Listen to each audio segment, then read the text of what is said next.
Hello students, welcome back to my channel. आज हम पढ़ने जा रहे हैं नया topic that is heredity and evolution. तो बच्चे, अगर हम टर्म 2 के सिलेबस की बात करते हैं तो आपका इवोल्यूशन वाला जो टॉपिक है that has been deleted from your syllabus. So हम नेक्स्ट वीडियो में उसको इवोल्यूशन को डिस्कस करेंगे। अभी हम पढ़ने जा रहे हैं हमारा main topic that is heredity. तो बच्चे, अगर हम बात करते हैं हेरिडिटी होती क्या है कि transmission of characters,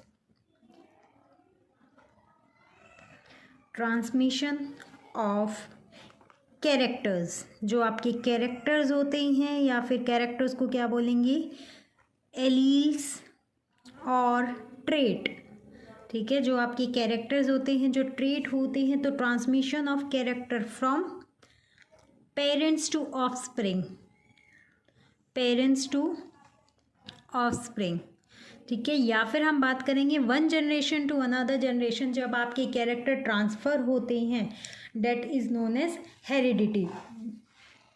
and this heredity leads to variation. इस हेरिडिटी के क्या आते हैं, के कारण क्या आता है बच्चा, वेरिएशन आता है। वेरिएशन का मतलब क्या हो गया, चेंजेस। ठीक है, हेरिडिटी के क्या कारण क्या आते हैं, चेंजेस आते हैं।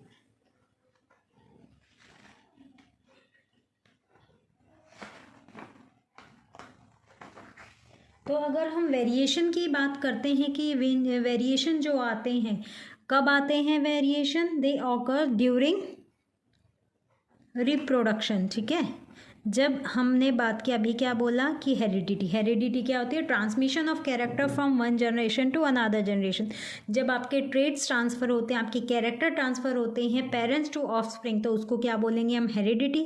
और हेरिडिटी का रिजल्ट क्या होता है आपका, वेरिएशन मतलब चेंजेस। और ये चेंजेस किसके कारण आते हैं और कब आते हैं, ड्यूरिंग रिप्रोडक्शन के टाइम पे।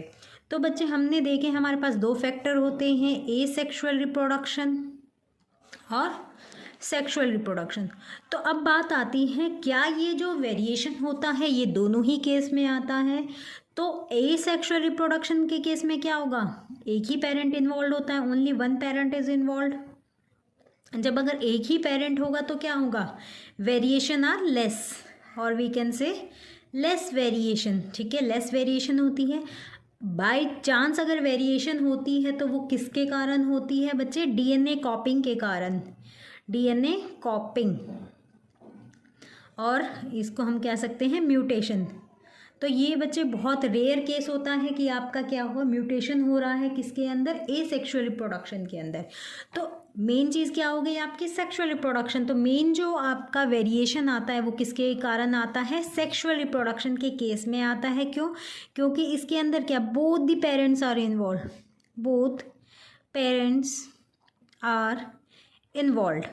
और बोथ पेरेंट्स इन्वॉल्व का मतलब क्या हो गया, मेल प्लस फीमेल, एक मेल होगा और एक क्या होगी, फीमेल होगी।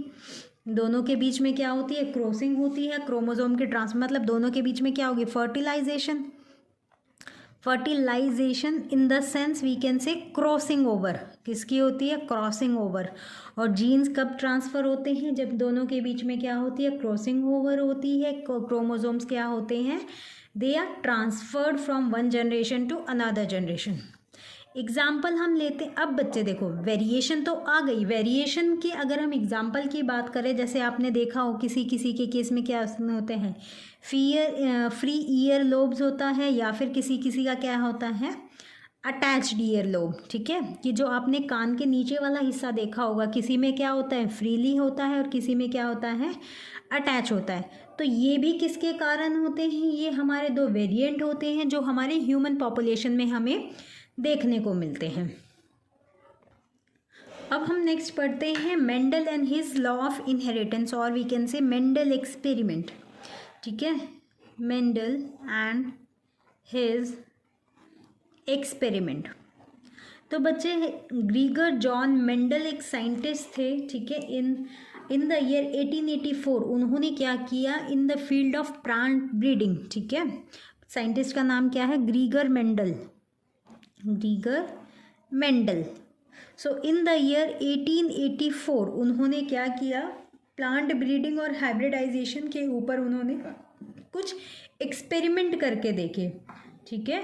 और क्या दिया, as a result of this experiment he propose the law of inheritance in living organism. He proposed the law of inheritance in living organism.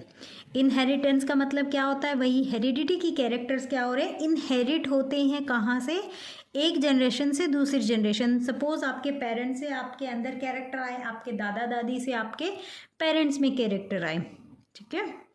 अब इस एक्सपेरिमेंट के कारण या फिर हम इनके कंट्रीब्यूशन के कारण जो इन्होंने in the field of hybridization and plant breeding जो अपना कंट्रीब्यूशन दिया था, उसके कारण ही is also known as the father of genetics. क्या होता है, he is known as the father of genetics. अब जेनेटिक्स क्या होती है, it is the branch of science that deals with the study of genes. जब हम जीन्स के बारे में पढ़ते हैं तो क्या होती है, that term is known as genetics. तो इन्होंने क्या सिलेक्ट किया, पाइसम सटाइवम, या फिर अपने एक्सपेरिमेंट के लिए इन्होंने पी प्लांट सिलेक्ट किया। इन्होंने क्या सिलेक्ट किया, पी प्लांट, ठीक है, जिसका साइंटिफिक नेम क्या होता है बच्चे, पाइसम सटाइवम, ठीक है, पाइसम सटाइवम। अपने एक्सपेरिमेंट के लिए किसको सिलेक्ट किया गया, इन्होंने पी प्लांट को सिलेक्ट किया। अब क्वेश्चन आता है बच्चे कि why he has selected pea plant, क्योंकि सिंपल से फ्यू रीजंस थे। सबसे पहले क्या थे, एक साथ we can produce large number of seeds, ठीक है। नॉर्मली क्या होता है, सेल्फ फर्टिलाइजेशन हो सकता है इसके अंदर, लेकिन क्रॉस फर्टिलाइजेशन भी रेयर केसेस में होगा, लेकिन नॉर्मली क्या होता है आपका सेल्फ फर्टिलाइजेशन होता है। शॉर्ट लाइफ स्पैन होता है, ईजिली अवेलेबल होता है, ठीक है। तो अब हम एक छोटी सी बात करते हैं बच्चे, जीन। जीन क्या होता है, gene is the segment of DNA. Gene क्या हो गया बच्चे, सेगमेंट ऑफ डीएनए, ठीक है, which is transferred from one generation to another generation. Segment of DNA किस पे प्रेजेंट होता है, which is present on the chromosomes.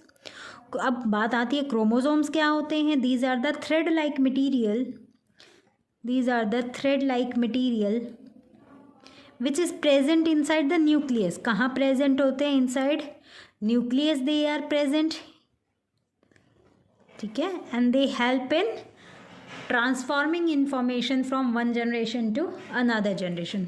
तो अगर बच्चे हम जीन की बात करते हैं तो gene it is always written in pair. अगर हम जेनेटिक्स में बात करते हैं तो जीन क्या होता है, इट इज़ ऑलवेज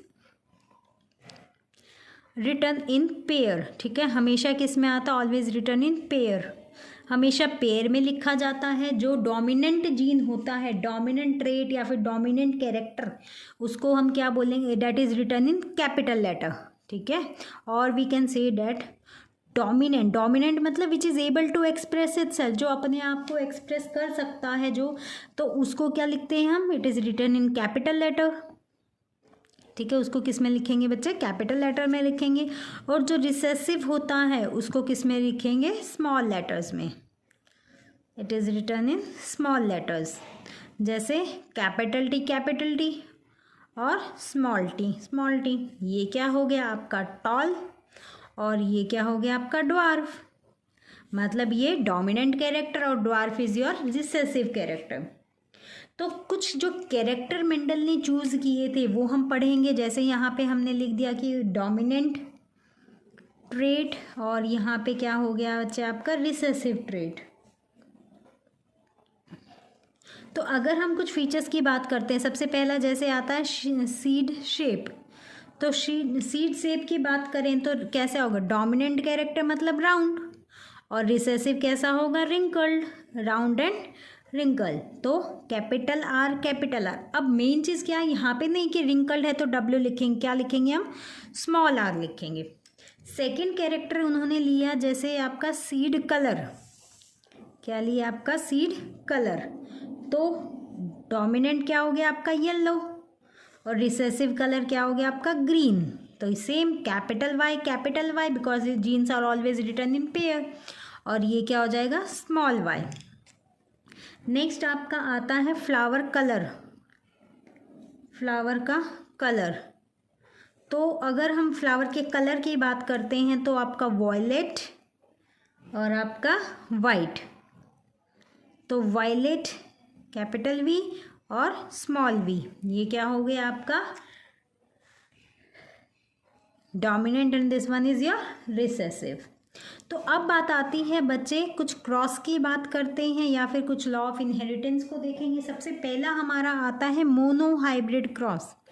सबसे पहला आता है बच्चे आपका मोनो हाइब्रिड क्रॉस, मतलब मोनो मीन सिंगल।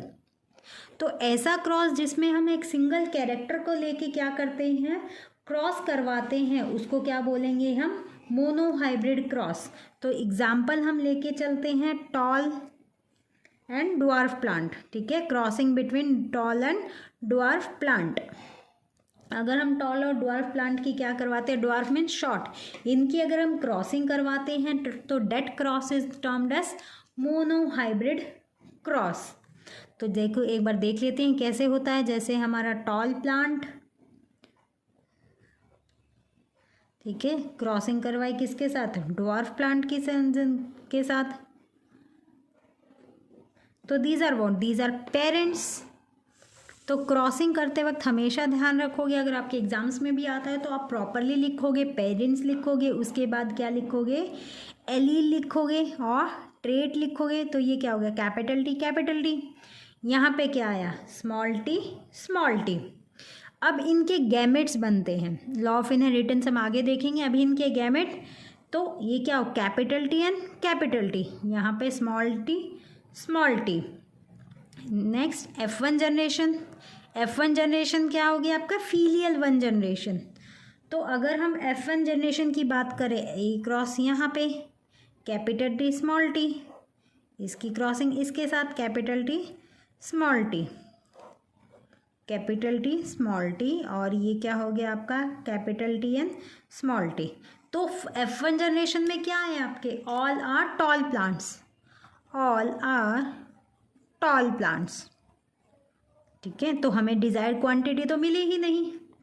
तो ऐसे केसेस में हम क्या करते हैं बच्चे, हम सेल्फ पॉलिनेशन करते हैं, ठीक है। सेल्फ पॉलिनेशन मतलब क्या हो गया कि जो आपके गैमेट्स बने हैं उन्हीं के अंदर हमने क्या करवाया, दोबारा से क्रॉसिंग करवाया, या फिर हम लिख सकते हैं ऑन सेल्फिंग F1 जनरेशन की। जो F1 जनरेशन के जो हमारे प्रोडक्ट्स हमें मिले थे उन्हीं की हमने क्या करवा दी, सेल्फ पॉलिनेशन करवा दिया, ठीक है। तो अगर हम इनके गैमेट्स की बात करेंगे तो गैमेट्स क्या बन गए इनके, कैपिटल टी स्मॉल टी, यहाँ से कैपिटल टी और स्मॉल टी। अब F2 जनरेशन होता है तो बच्चे हम डायरेक्ट भी इस क्रॉस को कर सकते हैं कि देखिए ऐसे कैपिटल टी, ये वाला इसके साथ जाएगा capital T small T, this one goes with this one capital T small T, and this one goes with this one small T. तो इससे हमें क्या कंक्लूजन मिला, ये क्या है, प्योर टॉल, ठीक है। सारे के सारे कैरेक्टर क्या हैं, प्योर टॉल हैं। ये these both are hybrid tall, क्योंकि डोमिनेंट कैरेक्टर क्या है, कैपिटल टी, अगर दोनों में डोमिनेंट कैरेक्टर प्रेजेंट है तो ये क्या हो गया, hybrid tall. And this one is dwarf, और we can say pure dwarf. एक तो तरीका ये होता है बच्चे, एक हमारे पास एक स्क्वायर आता है जिसको बोलते हैं पन्नट स्क्वायर। तो उस पन्नट स्क्वायर के अंदर हम क्या करते हैं, क्रॉसिंग के लिए सिंपल सा हमारे पास सब बहुत सिंपल मेथड होता है कि जो गैमेट आपके बने हैं उनको क्या करो, दोनों साइड लिख दो, कैपिटल टी स्मॉल टी। ये इसके साथ जाएगा capital T this one capital T small T, इसके साथ क्रॉस मल्टीप्लाई करेंगे and small T, same ratio हमें मिलेगी। तो बच्चे जेनेटिक्स की अगर हम बात करते हैं तो बेटा हमारे पास दो रेशियो आते हैं, phenotypic ratio and genotypic ratio. Phenotypic means external appearance of an organism, जिसको हम बाहर से देख के इजीली आइडेंटिफाई कर सकते हैं। तो अब देखो इसको देख के क्या समझ में आ रही है, ये इसमें भी कैपिटल टी, इसमें भी कैपिटल टी, इसमें भी टी, मतलब 3 में क्या हो गया। अगर हम टॉल रेशियो ड्वार्फ का रेशियो निकालते हैं, टॉल और ड्वार्फ का, तो क्या हो जाएगा, 3 कितने हैं, टॉल हैं, और एक क्या है, ड्वार्फ है। लेकिन एक हमारे पास आती है बच्चे जीनोटिपिक रेशियो। जीनोटिपिक रेशियो का मतलब क्या हो गया आपका, एट जीन लेवल, जीन्स हैं तो मतलब एट जीन लेवल। तो देखो तो प्योर हमारे पास क्या है, एक, ये दोनों क्या है, हाइब्रिड, 1:2:1। तो ये हमारी क्या होती है बच्चे, जीनोटिपिक रेशियो होती है, और ये हमारी क्या होती है, फिनोटिपिक रेशियो है। ठीक है, तो अगर हम बात करते हैं कि इन दोनों से हमने कंक्लूजन क्या निकाला, या फिर हम बात करें कि मोनो हाइब्रिड क्रॉस का कंक्लूजन क्या होगा। ठीक है, ये तो हमारा पूरा क्रॉस था, अब इसका कंक्लूजन क्या है। सबसे पहला कंक्लूजन क्या है, capital T and capital T small T, ये कैसे हैं, दे आर टॉल प्लांट्स। सबसे पहला कंक्लूजन क्या है कि जिसके अंदर भी एक कैपिटल टी प्रेजेंट है वो क्या है बच्चे, टॉल प्लांट है। सेकंड हमारा क्या आया, small T is a dwarf plant. Dwarf means short plant. ये कैसा प्लांट है बच्चे, आपका शॉर्ट प्लांट है ये। और इससे हमें क्या कंक्लूजन है कि a single copy of T, और we can say a single copy of T is enough. ठीक है, enough to make a plant tall, to make a plant tall. किसी भी प्लांट को टॉल बनाने के लिए एक सिंगल कैपिटल टी ही बहुत होता है, हमने ये देखा। और इससे हमने और लास्ट कंक्लूजन क्या निकाला कि जो कैपिटल टी है ये क्या हो गया, आपका डोमिनेंट ट्रेट है। कैसा हो ट्रेट है बच्चे, ये क्या है, आपका डोमिनेंट ट्रेट है। ठीक है, अब हम देखते हैं dihybrid cross. Dihybrid बच्चे नाम से ही समझ में आ रहा था, डाई मीन्स टू। तो इसमें हम क्या करेंगे, कोई भी दो कैरेक्टर लेके क्रॉसिंग करवाते हैं। ठीक है, सेम मेथड होगा जैसे मैं आपका कर रही हूँ, ऐसे ही प्रॉपर अगर डायग्राम क्वेश्चन में आता है, क्योंकि इस बार का टर्म 2 का पेपर आपका कैसा है, सब्जेक्टिव पेपर है। तो जैसे ही आपको मैं करके दिखाती हूँ एग्जैक्टली सेम आपको क्रॉस करके देखना है। क्योंकि देखो बच्चे क्या करते हैं, डायरेक्ट कर देते हैं। आपको लिखना कैसे, पहले आप पेरेंट्स लिखोगे, कौन से दो कैरेक्टर लिए, सपोज करो हमने लिया कैरेक्टर राउंड एंड ग्रीन। ठीक है, हमने क्या लिया, राउंड एंड येलो। एक कैरेक्टर कौन कौन सा, राउंड मीन शेप, और कलर हमने लिया है। क्रॉसिंग किसके साथ होगी, अगर राउंड है तो रिंकल्ड, और इसका रिसेसिव ग्रीन, तो दूसरा पेरेंट हमारा ये हो गया। अगर हम इसके एलील की बात करें तो एलील क्या हो जाएंगे, कैपिटल आर कैपिटल वाई, यहाँ पे क्या हो जाएंगे, स्मॉल आर स्मॉल वाई। ठीक है, इनके गैमेट्स कैसे बनेंगे, अगर हम इनकी गैमेट्स की बात करें तो आर वाई वाई। तो F1 जनरेशन में क्या आ जाएंगे, यहाँ से आपका क्या है, अगर हम F1 जनरेशन की बात करते हैं, इनके गैमेट हम बनाते हैं तो क्या हो गई, यहाँ से आर वाई। ठीक है, यहाँ से क्या बन गया, आर वाई, और यहाँ से आर वाई। अब अगर हमारी F1 जनरेशन की बात करते हैं, ये इनके गैमेट्स बन गए। अगर हम F1 जनरेशन की बात करें तो क्या जाएंगे, capital R capital Y small Y. ठीक है, ये ऐसे ही हमारे, अगर हम सबको क्रॉस करेंगे तो हमें ऐसे ही प्रोडक्ट हमने देखने को मिलेंगे। तो ये क्या हो गया, F1 जनरेशन। तो F1 जनरेशन में हमें क्या, कोई वेरिएशन ही नहीं मिले। अब क्या करेंगे हम, ऑन सेल्फिंग। आप ये बच्चे चारों भी कर सकते हो, जैसे मैंने मोनो हाइब्रिड क्रॉस में किया था कि इसको इसके साथ क्रॉस करवाया, इसको इसके साथ। पहले क्रॉसिंग इसके बीच में होगी। ठीक है, देखो पहले गैमेट क्या बनेंगे आपके, आर ये वाले इधर बनेंगे ये। अब इनकी क्रॉसिंग करवाओगे तो ये इसके साथ हो गया। अब क्या होगा, ये वाला चलो मैं कर ही देती हूँ, ये क्या आएगा, R capital Y small Y. इधर क्या आएगा, ये इधर कर देते हैं हम, क्या आ गया, capital R capital Y small Y. अच्छा, लास्ट हमारा बच जाएगा, वो भी ऐसे ही होगा, capital R capital Y small Y. मतलब कोई वेरिएशन ही नहीं आया। तो उसके लिए हम क्या करते हैं, सेल्फ पॉलिनेशन। तो ऑन सेल्फिंग F1 जनरेशन की, जो F1 जनरेशन के जो हमारे पास गैमेट बने थे या फिर जो हमारे पास प्रोडक्ट मिला था, उसी की हम क्या करेंगे, क्रॉसिंग करेंगे। तो क्या आ गया हमारे पास, capital R capital Y small Y. यहाँ से क्या, capital R capital Y small Y. ये हमारे पास आए। अब अगर हम इनके, ये क्या हो गए इस केस में पेरेंट्स। अब जब हमें इनके गैमेट के निकालने होंगे, गैमेट हम निकालेंगे तो क्या हो जाएंगे इनके, अगर हम गैमेट्स की बात करते हैं तो हमारे पास कौन से गैमेट हो जाएंगे, आर वाई और R Y capital R capital Y capital R small R capital Y और स्मॉल आर स्मॉल वाई। ठीक है, ये हमारे पास क्या आ गए, गैमेट्स आ गए। अब वही हम क्या करेंगे, पन्नेट स्क्वायर बनाएंगे। ठीक है, एक स्क्वायर बॉक्स जिसमें हमने क्या देखा था कि जो गैमेट है उनको क्या रखो, हॉरिजॉन्टल और वर्टिकल दोनों पे ही क्या रखो, सेम गैमेट। यहाँ पे capital R capital Y capital R small R capital Y और small Y small R both. ठीक है, ऐसे। तो बच्चे इसको जितना आप प्रैक्टिस करोगे उतना आपसे हो जाएगा। चीज़ें, हर चीज़ रटने के लिए नहीं होती कि आप रट रहे हो। तो अब देखो क्रॉसिंग करते हैं। अब देखो ये क्या है, ये इसकी क्रॉसिंग इसके साथ होगी, कैपिटल आर कैपिटल वाई, यहाँ से capital R Y small Y capital R capital Y small Y capital R capital Y small Y. Next capital R capital Y small Y, ऐसे देखिए इसको, small Y capital R Y small capital R small Y capital R capital Y capital R capital Y small Y. तो बच्चे ये चीज़ ध्यान रखनी है कि हमेशा आपको कैपिटल ही पहले लिखना है। Small R small Y, sorry capital Y small R capital Y small Y,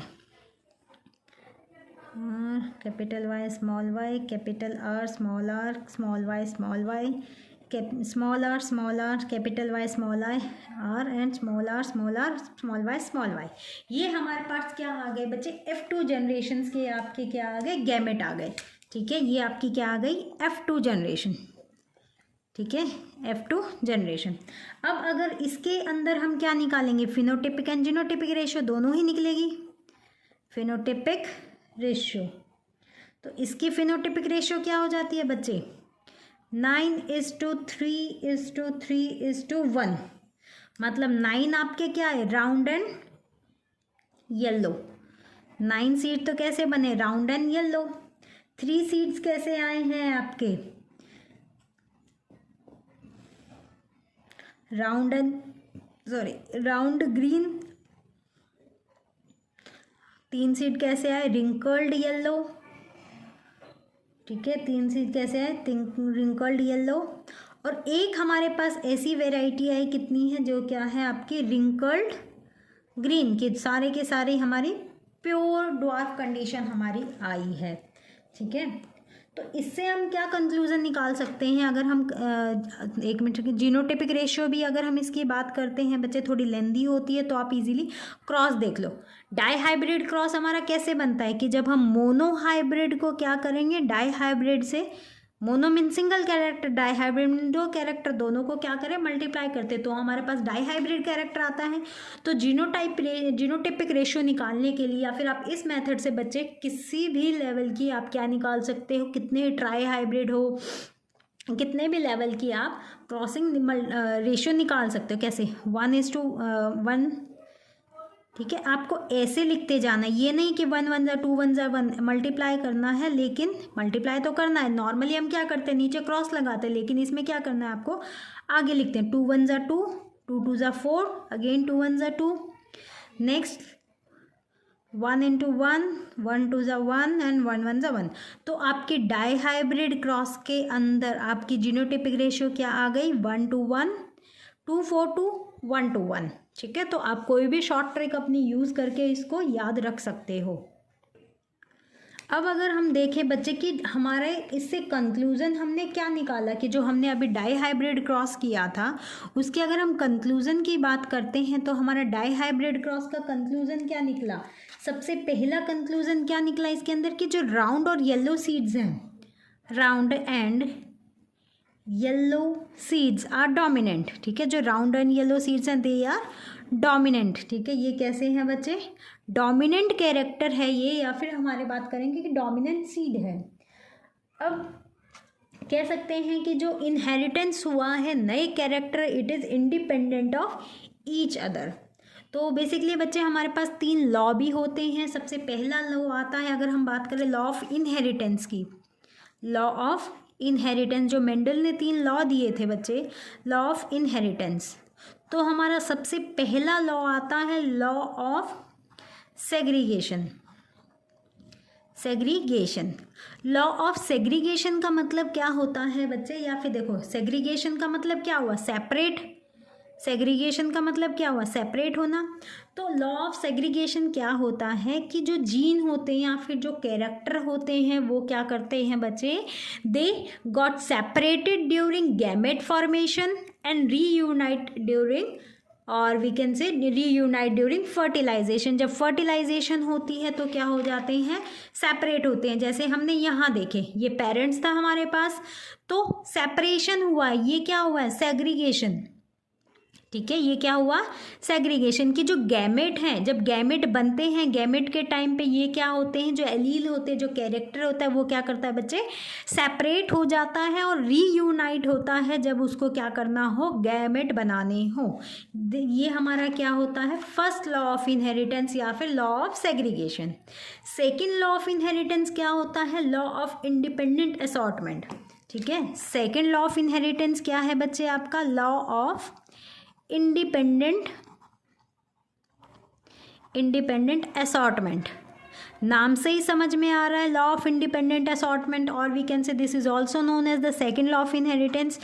independently assortment मतलब अपने आप को क्या करेंगे, एक्सप्रेस करेंगे। ये सेम है बच्चे, जैसे आपको क्या हो कि आपके स्कूल में कोई कंपटीशन हो रहा हो, ठीक है, हम मान के चलते कि आपके क्लास में कोई कंपटीशन है, तो जो जिस कैरेक्टर इन द सेंस जिस बच्चे को अपने आप को एक्सप्रेस करना होगा वो क्या करेगा, वो ये वेट नहीं करेगा कि हाँ कोई दूसरा बच्चा उसके साथ साथ दे या ना दे। वो क्या करेगा, अगर उसे अपने आप को बोलना है तो वो क्या करेगा, एक्सप्रेस करेगा, अपने आप को बोलेगा। तो लॉ ऑफ इंडिपेंडेंट असॉर्टमेंट भी क्या होता है बच्चे कि जो एक पर्टिकुलर जीन होता है जिसके पास कोई कैरेक्टर होता है, वो क्या करता है, अपने आप को अगर उसको एक्सप्रेस करना होता है तो वो अपने आप को एक्सप्रेस कर देता है, ठीक है। थर्ड आपका लॉ आता है law of codominance. Law of codominance, ठीक है, इसको क्या बोलते हैं, थर्ड लॉ ऑफ इनहेरिटेंस। तो लॉ ऑफ आपका कोडोमिनेंस क्या होता है बच्चे कि एक देखो हमारे पास 2 कैरेक्टर होते हैं, एक तो डोमिनेंट होता है और एक रिसेसिव होता है। तो लॉ ऑफ कोडोमिनेंस क्या हो गया कि जरूरी नहीं कि हमेशा डोमिनेंट कैरेक्टर ही अपने आप को एक्सप्रेस करे, रिसेसिव कैरेक्टर भी अपने आप को एक्सप्रेस कर सकता है। कोडोमिनेंस की दोनों कैरेक्टर अपने आप को एक्सप्रेस कर सकते हैं। नेक्स्ट हमारा छोटा सा टॉपिक आता है एक ब्लड रिलेशनशिप, या फिर हम बात करेंगे ब्लड, ठीक है, ब्लड रिलेशंस। तो बच्चे इससे रिलेटेड सिंपल से क्वेश्चन आते हैं, वो हम देख लेंगे, ठीक है। ब्लड रिलेशन की अगर हम बात करते हैं तो ब्लड रिलेशन देखो हमारे पास बेसिकली ब्लड ग्रुप की अगर हम बात करते हैं तो हमारे पास ए बी एंड ओ, ये 4 हमारे पास ब्लड ग्रुप प्रेजेंट होते हैं, जिसमें से ए बी और ए बी क्या होते हैं, डोमिनेंट, या फिर हम बोलेंगे कोडोमिनेंट, कि इसमें से कोई भी आइनोटाइप या फिर कोई भी जीन कॉम्बिनेशन प्रेजेंट हो वो अपने आप को क्या करेगा, हमेशा एक्सप्रेस करेगा। और ओ कैसा होता है, रिसेसिव होता है। तो बच्चे आपके देख लेते हैं कि आपका कौन सा जीन कॉम्बिनेशन होगी तब आपका ब्लड ग्रुप होगा। सपोज आपका ब्लड ग्रुप ए है तो चांसेस हैं कि आपका आयो टाइप है या फिर जीन कॉम्बिनेशन क्या हो, आई ओ भी हो सकती है, या फिर और IA भी हो सकती है, क्योंकि O तो क्या है, रिसेसिव है। अगर आपका ब्लड ग्रुप बी है तो आपकी आयो टाइप क्या हो सकती है, IB, IO और IB।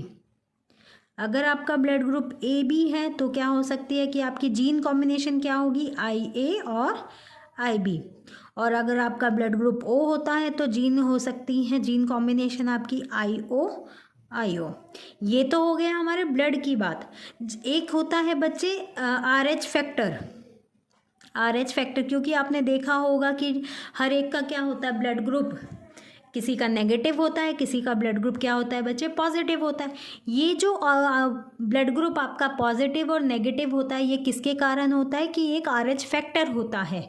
ठीक है, एक तरह से ये क्या होती है बच्चे, RH प्रोटीन होती है, जो प्रेजेंट तो सब में होती है।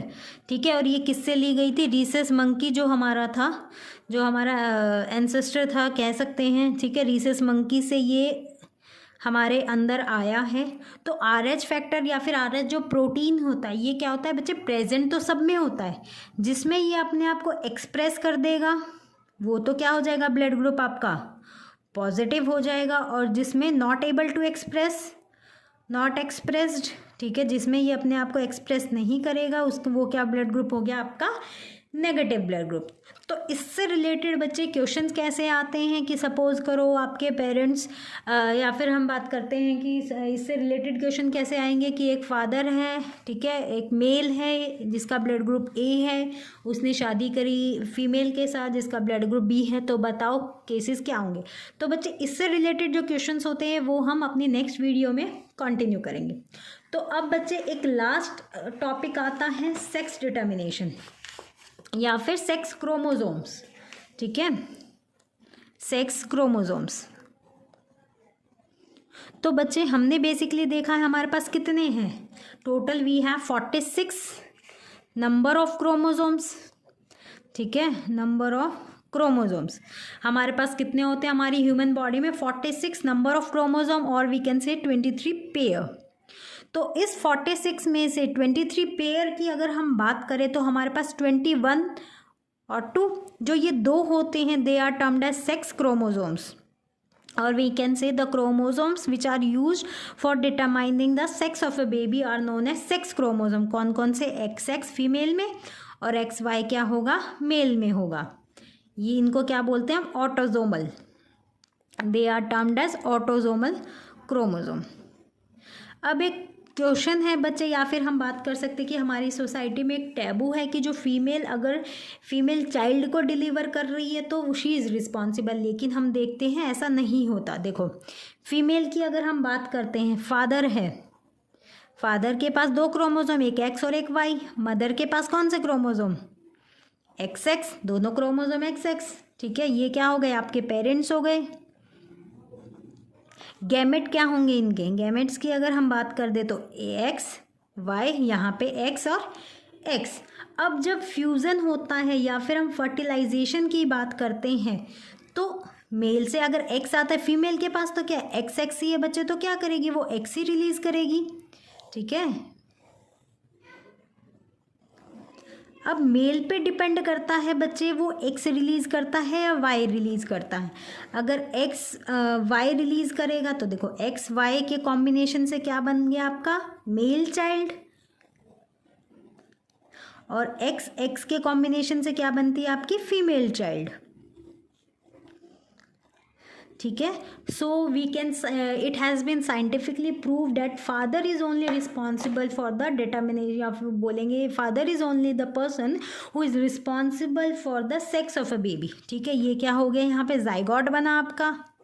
जाइगोट तो आपको पता ही है क्या होता है, प्रोडक्ट ऑफ फर्टिलाइजेशन।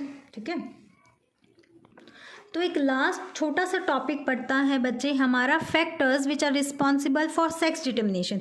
फैक्टर्स, ठीक है, तो ये जो फैक्टर्स होते हैं बच्चे ये 2 टाइप के होते हैं, एक तो एक्वायर्ड और environmental, and the second is one is genetic, genetic और इनहेरिटेड। अब नाम से ही आपको क्लियर हो गया होगा, एक्वायर्ड कौन से हो गए, आफ्टर बर्थ जो आपको मिले हैं, आफ्टर बर्थ जो आपको कैरेक्टर्स आपने अपने इन्वायरमेंट से अडॉप्ट किए हैं। ठीक है, वो क्या हो गए एक्वायर्ड कैरेक्टर।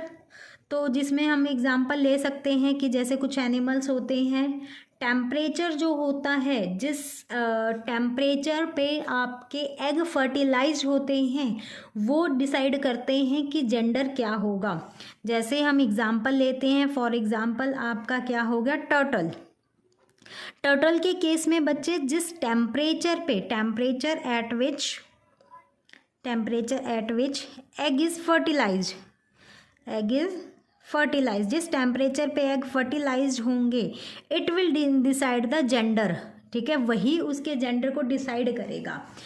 ठीक है, अब इन्वायरमेंट से में हैं, आफ्टर बर्थ हैं, तो they are not transmitted from one generation to another generation, और we can say that parents to offspring, ये कैरेक्टर ट्रांसफर नहीं होते। नेक्स्ट आता है आपका इनहेरिटेड। इनहेरिटेड क्या हो गए आपके, जो बाय बर्थ आपकी बॉडी में प्रेजेंट है। ठीक है, which are present by birth. ठीक है, बाय बर्थ आपकी बॉडी में प्रेजेंट होते हैं, तो ये क्या होंगे, बाय बर्थ प्रेजेंट है तो they are transfer from one generation to another generation. ठीक है, XX होगा तो क्या हो गया आपका फीमेल क्रोमोसोम हो गया, या फिर फीमेल चाइल्ड हो गया। XY होगा तो आपका मेल बनेगा, सॉरी। ठीक है, तो आई होप बच्चे आपको यहाँ तक ये हेरिडिटी वाला पोर्शन आपका ख़त्म हो जाता है। नेक्स्ट हम इसके कुछ एक्सरसाइज देखेंगे, या फिर अगर आपको इनकेस कोई भी डाउट होता है तो please drop down in my comment box.